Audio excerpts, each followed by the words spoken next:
नमस्कार मंडळी, वचन दिले तू मला या मालिकेच्या आजच्या पुढील भागात आपल्याला असं पाहायला मिळालं, आता जो शौर्य आहे तो ऊर्जाला कॉल करून बाहेर जेवणाच्या टेबलवर बोलवून घेतो आणि मग आता ते दोघेही जेवणाला बसलेले असतात।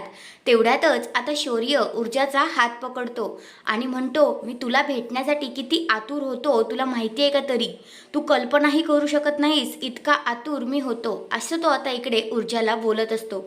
तर मग जी ऊर्जा आहे ती म्हणते, अरे शौर्य, तू आदित्यदाच्या रूममध्ये आणि मी दिव्याताईच्या रूममध्ये आहोत, जरा भानावर ये। त्यामुळे आता आपण दोघं भेटलो तर डायनिंग टेबलवरच भेटू शकतो, बाकी कुठेही नाही, असं आता मुद्दामूनच ऊर्जा त्याला बोलत असते आणि त्याच्यापासून हात सोडवून तिथनं निघून जात असते। तेवढ्यातच आता शौर्य तिला पकडतो आणि म्हणतो, कुठेही जायचं नाहीस तू। तर ऊर्जा म्हणते, अरे शौर्य, तू काय करतोयस, बघतील आपल्याला कोणी।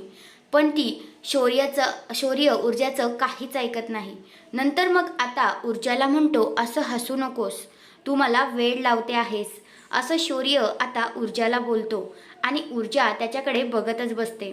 आता हा आहे आजचा पुढील भाग। तुम्हाला कसा वाटला ते कमेंट करून नक्कीच सांगा। धन्यवाद।